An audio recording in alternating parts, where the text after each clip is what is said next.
پتھر، لکڑی اور مٹی کے بت بناتا، ان کو خود پوجتا اور لوگوں کے ہاتھوں فروخت کرتا تھا۔ اس طرح اس کا کاروبار بہت پھیلا ہوا تھا۔ آزر کے بیٹے بھی بت فروشی کیا کرتے تھے۔ جب حضرت ابراہیم علیہ السلام غار سے نکل کر شہر میں گئے اور اپنے چچا آزر کے پاس پہنچے تو آزر نے حضرت ابراہیم علیہ السلام کو بھی اپنے بیٹوں کے ساتھ بت بیچنے بھیج دیا۔ حضرت ابراہیم علیہ السلام نے بتوں کے گلے میں رسی باندھی اور انہیں زمین پر گھسیٹتے ہوئے لے گئے، جس سے وہ مٹی، کیچڑ اور کوڑے کرکٹ سے آلودہ ہو گئے۔ پھر آواز لگائی، اے لوگو، آؤ مجھ سے وہ بت خریدو جو بے جان ہیں، عقل و ہوش سے عاری ہیں اور کوئی نفع یا نقصان نہیں پہنچا سکتے۔ بتوں کے ساتھ حضرت ابراہیم علیہ السلام کا یہ سلوک بت پرستوں کی نظر میں بے حد توہین آمیز تھا۔ پھر نوبت یہاں تک آ پہنچی کہ آزر نے حضرت ابراہیم علیہ السلام کو اس بارے میں نصیحت کی۔ ایک دن حضرت ابراہیم علیہ السلام نے اپنے چچا سے پوچھا، چچا جان، آپ لکڑی، پتھر اور مٹی کے بت بناتے ہیں جو نہ بول سکتے ہیں، نہ سن سکتے ہیں، نہ آپ کو کوئی نفع دے سکتے ہیں اور نہ نقصان پہنچا سکتے ہیں۔ آزر نے چونک کر پوچھا، کیا تم ہمارے خداؤں کے مخالف ہو؟ دیکھو، آئندہ اس طرح کی بات زبان پر نہ لانا ورنہ تمہیں سزا ہوگی۔ اس کے بعد حضرت ابراہیم علیہ السلام لوگوں سے مخاطب ہوئے اور کہا، پرستش اور سجدے کے لائق نہ نمرود ہے اور نہ یہ بت ہیں۔ لائق عبادت صرف اللہ تعالیٰ کی ذات ہے جس نے ساری دنیا کو پیدا کیا اور وہی اس کا مالک ہے۔ حضرت ابراہیم علیہ السلام کا نام اور ان کا پیغام بڑی تیزی سے پھیلنے لگا۔ لوگ ان کی بات غور سے سننے لگے۔ جب ان کی شہرت نمرود تک پہنچی تو اس نے اپنے دربار کے لوگوں سے پوچھا، یہ کون نوجوان ہے جس نے ایک ہنگامہ کھڑا کر دیا ہے؟ درباری بولے، اس کا نام ابراہیم ہے جو آزر کے گھر میں جوان ہوا ہے۔ نمرود نے حکم دیا کہ اسے فوراً میرے سامنے پیش کیا جائے۔ نمرود کے بھیجے ہوئے لوگ حضرت ابراہیم علیہ السلام کے پاس آئے اور انہوں نے نمرود کا پیغام انہیں پہنچایا۔ حضرت ابراہیم علیہ السلام نمرود کے پاس پہنچے۔ نمرود نے پوچھا، نوجوان، تم جس خدا کی بات کرتے ہو وہ کون ہے؟ حضرت ابراہیم علیہ السلام نے جواب دیا، میرا خدا وہ ہے جو لوگوں کو زندگی اور موت دینے کی قدرت رکھتا ہے۔ نمرود نے کہا، یہ تو میں بھی کر سکتا ہوں، اور اس نے ایک ایسے مجرم کو آزاد کر دیا جسے موت کی سزا کا حکم سنایا جا چکا تھا، اور ایک ایسے آدمی کو پھانسی دے دی جس کا کوئی جرم نہیں تھا۔ پھر کہنے لگا، اب بولو، میرے خدا ہونے میں تمہیں کیا شک ہے؟ میں بھی تو جس کو چاہوں زندگی بخش دوں اور جس کو چاہوں موت دے دوں۔ حضرت ابراہیم علیہ السلام نے فرمایا، اگر تو سچا ہے تو جس کو قتل کیا ہے اس کو زندہ کر کے دکھا۔ پھر فرمایا، میرا خدا سورج کو مشرق سے نکالتا ہے اور مغرب میں غروب کرتا ہے، تو اسے مغرب سے نکال کر دکھا۔ نمرود سے اس سوال کا کوئی جواب نہ بن پڑا اور وہ شرمندہ ہو گیا۔ اس وقت حضرت ابراہیم علیہ السلام کی والدہ نے نمرود سے کہا، بادشاہ سلامت، مجھے اجازت دیں کہ میں ابراہیم علیہ السلام کو اپنے ساتھ لے جاؤں کیونکہ یہ ابھی ناسمجھ ہے۔ آزر بولا، بادشاہ سلامت، آپ ابراہیم علیہ السلام کو گھر جانے کی اجازت دے دیں، میں اسے آپ کی اور بتوں کی توہین سے باز رکھنے کی ضمانت دیتا ہوں۔ نمرود نے کہا، میں تمہاری خاطر ابراہیم علیہ السلام کو معاف کرتا ہوں، لیکن اگر اس نے آئندہ کوئی ہنگامہ کھڑا کیا تو میں اسے زندہ جلا دوں گا۔ حضرت ابراہیم علیہ السلام اس واقعے کے بعد بھی اپنے مشن سے باز نہ آئے اور انہوں نے ایک دن آزر سے کہا، چچا جان، یہ بت کیا ہیں جن کو آپ خود بناتے ہیں، خود پوجتے ہیں، خود ہی ان کو خدا مانتے ہیں؟ آزر یہ بات سنتے ہی بگڑ گیا اور اس نے کہا، ابراہیم، فوراً میرے گھر سے نکل جاؤ، میں تمہاری شوخی مزید برداشت نہیں کر سکتا۔ حضرت ابراہیم علیہ السلام یہ کہتے ہوئے گھر سے نکلے، چچا جان، آپ نہیں مانتے تو میں جاتا ہوں، مگر میں اپنے مشن سے باز نہیں آؤں گا، کیونکہ میں خدا سے ڈرتا ہوں، ان بتوں سے یا نمرود سے نہیں ڈرتا۔ حضرت ابراہیم علیہ السلام نے اپنے چچا کے گھر سے اپنا کوئی انتظام کر لیا اور وہاں سے چلے گئے، مگر اپنے قول کے مطابق ایک اللہ کی بندگی کی دعوت دیتے رہے اور بتوں کی خدائی کا انکار کرتے رہے۔ ملک بابل کے لوگ ہر سال ایک عید منایا کرتے تھے اور اس دن وہ کچھ خصوصی مراسم انجام دیا کرتے تھے، چنانچہ وہ لوگ سارا دن شہر سے باہر گزارتے تھے۔ ایک دفعہ جب عید کا دن آیا اور وہ لوگ شہر سے باہر چلے گئے تو حضرت ابراہیم علیہ السلام اس شہر میں باقی رہ گئے۔ جب حضرت ابراہیم علیہ السلام نے دیکھا کہ شہر خالی ہے اور بت خانے کا کوئی محافظ بھی نہیں ہے، حضرت ابراہیم علیہ السلام نے ایک کلخارہ لیا اور بت خانے میں جا پہنچے۔ اس عالیشان بت خانے کو دیکھنے لگے جس کو بڑی نفاست سے سجایا گیا تھا۔ اس میں مختلف بتوں کو ان کے رتبے کے مطابق ترتیب دیا گیا تھا۔ تب آپ نے ان بتوں کا مذاق اڑانے کے لیے ان بتوں کے آگے کھانا رکھا گیا تھا۔ آپ نے ان بتوں سے پوچھا، کیا تم کھانا کھاؤ گے؟ تو جب بتوں کی طرف سے ازراہل کوئی جواب نہ ملا، تمسخر کہا، تم بولتے کیوں نہیں؟ لیکن اب بھی کوئی جواب نہ ملا۔ اس پر حضرت ابراہیم علیہ السلام نے کلہاڑا اٹھایا اور ایک کنارے سے بت کو توڑنا شروع کر دیا۔ سارے بت چکنا چور کر دیے۔ آخر میں سب سے بڑے بت کے کندھے پر کلہاڑا رکھ دیا اور بت خانے سے نکل گئے۔ جب شہر کے لوگ واپس لوٹے تو اپنے بت خانے میں گئے۔ وہاں جو ان کے بتوں کا حشر تھا دیکھ کر بہت حیران اور غصہ ہوئے۔ لوگ سوچ میں مبتلا تھے کہ یہ سب کچھ کس نے کیا ہوگا۔ سب لوگوں کی زبان پر ایک ہی سوال تھا، کس نے ہمارے خداؤں کے ساتھ یہ سلوک کیا ہے؟ بعض لوگوں نے کہا کہ ہم نے ایک نوجوان کو ان بتوں کی برائی کرتے سنا ہے کہ جس کا نام ابراہیم ہے۔ وہ بتوں کی عبادت کو بے عقلی کا کام سمجھتا ہے اور اس نے ہمیں لعنت ملامت بھی کی تھی، اس لیے ممکن ہے کہ یہ کام اسی نے کیا ہو۔ اس طرح حضرت ابراہیم علیہ السلام پر شک ظاہر کرنے کے بعد ان پر ایک مقدمہ چلایا گیا۔ انہوں نے حضرت ابراہیم علیہ السلام سے پوچھا، کیا ہمارے خداؤں کے ساتھ یہ سلوک تم نے کیا ہے؟ حضرت ابراہیم علیہ السلام نے بڑے اطمینان سے جواب دیا، یہ بات اس بڑے بت سے پوچھو جس کے کندھے پر کلہاڑا ہے۔ اس شخص نے کہا، وہ تو بول نہیں سکتا۔ حضرت ابراہیم علیہ السلام نے جواب دیا، جی ہاں، بولنا تو دور کی بات ہے، اگر اس کی ناک پر کوئی مکھی بھی بیٹھ جائے تو یہ اسے بھی اڑا نہیں سکتا۔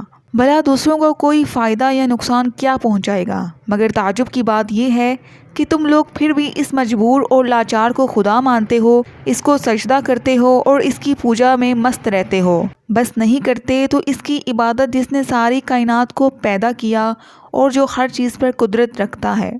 لوگوں نے حضرت ابراہیم علیہ السلام کی باتیں بڑے غور سے سنی۔ وہ سوچنے لگے، نوجوان سچ کہتا ہے، سچ مچ مٹی، لکڑی اور پتھر کی مورتیوں میں کیا طاقت ہے۔ لیکن ایک آدمی کے دل پر آپ علیہ السلام کی باتوں کا الٹا ہی اثر ہوا۔ وہ بولا، ابراہیم، تمہاری باتوں سے پتہ چلتا ہے کہ ہمارے خداؤں کا ستیہ ناش تم نے ہی کیا ہے، اور اگر تمہیں چھوڑ دیا جائے تو آج تو ہمارے بتوں کا توڑا ہے، کل ہمارا پورا بت خانہ ہی گرا دو گے۔ اس لیے تم جیسے انسان کو زندہ نہیں چھوڑا جا سکتا۔ جو لوگ اس وقت موجود تھے وہ اس شخص کی باتوں کو غور سے سن رہے تھے۔ یہ شخص نمرود کا بھیجا ہوا جج تھا۔ لوگ کھڑے اس بات کا انتظار کر رہے تھے کہ دیکھیں نوجوان کے لیے کیا سزا تجویز کی جاتی ہے۔ اس سزا کو سننے کے لیے انہیں زیادہ انتظار نہ کرنا پڑا۔ جج بولا، ابراہیم، تمہارے اس جرم کی سزا یہ ہے کہ تمہیں زندہ جلا دیا جائے گا اور تمہاری خاک ہوا میں اڑا دی جائے گی۔ حضرت ابراہیم علیہ السلام نے کہا، میں تمہارے اس فیصلے سے نہیں ڈرتا۔ زندگی اور موت کا مالک میرا اللہ ہے۔ میں جو کچھ کہہ رہا ہوں وہ حق ہے اور میری بات کو میرا اللہ سن رہا ہے۔ جج نے حضرت ابراہیم علیہ السلام کو جو فیصلہ سنایا، نمرود نے اس پر عمل درآمد کے لیے فوراً تیاری شروع کر دی۔ اس نے اس شہر اور ارد گرد کے علاقوں میں اعلان کرا دیا، ہمارے بتوں کو توڑنے اور ان کی توہین کرنے والے نوجوان کو زندہ جلانے کے لیے سب لوگ ایندھن اکٹھا کریں۔ ادھر بت خانے کے پجاریوں نے بھی اعلان کیا کہ جو لوگ اپنے کسی مراد کے پورا ہونے کے لیے ایندھن جمع کریں گے ان کی مراد پوری ہوگی۔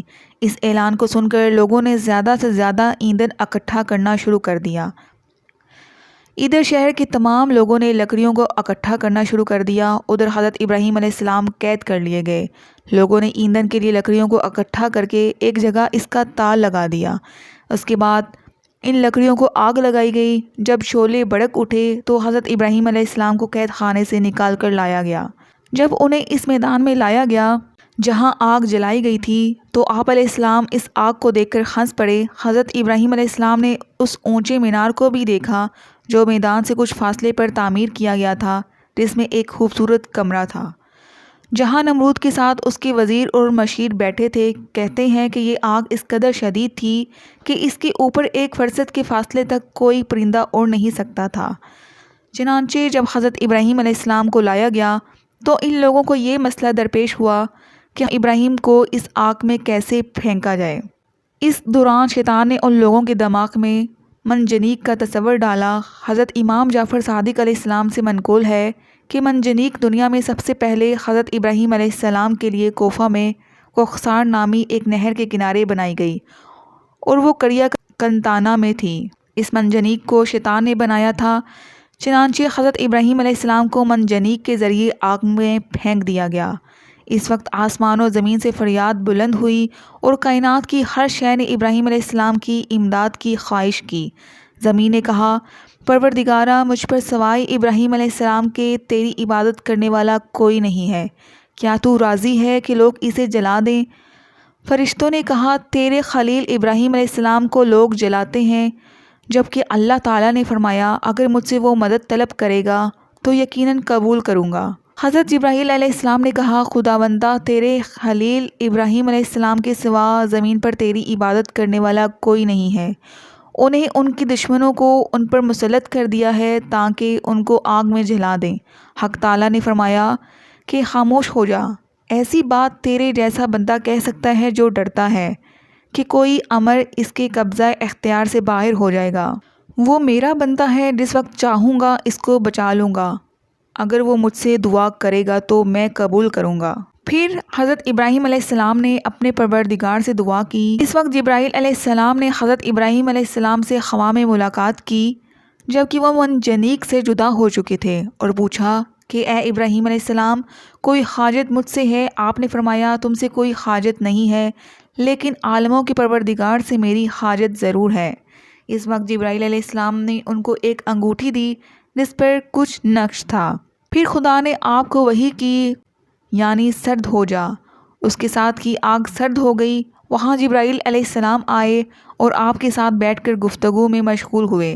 ان کے چاروں طرف گل و لالہ پیدا ہو گئے۔ کہتے ہیں کہ جب آگ جل رہی تھی تو چھپکلی آگ کو پھونکتی تھی اور مینڈک اس پر پانی لا کر ڈالتا تھا تاکہ اس کو بجھا دے، اور جب خدا نے آگ پر وحی کی کہ سرد ہو جا تو 3 روز تک دنیا کی تمام آگ میں گرمی باقی نہ رہی تھی، اور یوں اللہ تعالیٰ نے اپنے پیغمبر حضرت ابراہیم علیہ السلام کو اتنی آگ سے محفوظ رکھا۔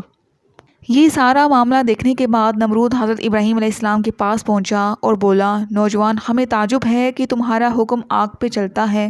حضرت ابراہیم علیہ السلام نے جواب دیا کہ یہ تمام میرے خدا کی قدرت ہے۔ نمرود حضرت ابراہیم علیہ السلام کی عظمت کو تو آنکھوں سے دیکھ چکا تھا، مگر وہ آپ کی باتوں کو تسلیم کرنے کے لیے پھر بھی تیار نہ تھا۔ نمرود کو لگا کہ کہیں لوگ حضرت ابراہیم علیہ السلام پر ایمان نہ لے آئیں۔ اس نے فوراً لوگوں کو لالچ دے کر اور کچھ کو ڈرا دھمکا کر بہکایا۔ اس واقعے کے بعد اس نے حکم دیا کہ انہیں شہر بدر کر دیا جائے تاکہ کوئی شخص ان کا پیرو نہ بنے اور ان کا دین اختیار نہ کر سکے۔ حضرت ابراہیم علیہ السلام خود بھی نمرودیوں کے ساتھ ان کے شہر میں رہنے پر خوش نہ تھے، اس لیے وہ شہر چھوڑنے پر آمادہ ہو گئے۔ چنانچہ انہوں نے اپنی بکریاں اکٹھا کیں اور انہیں اپنے ساتھ لے کر روانہ ہو گئے۔ کیونکہ آپ کے ساتھ بہت سی بھیڑ بکریاں اور دوسرا سامان بھی تھا، اس لیے نمرود نے حکم دیا کہ یہ سارا مال ضبط کر لیا جائے۔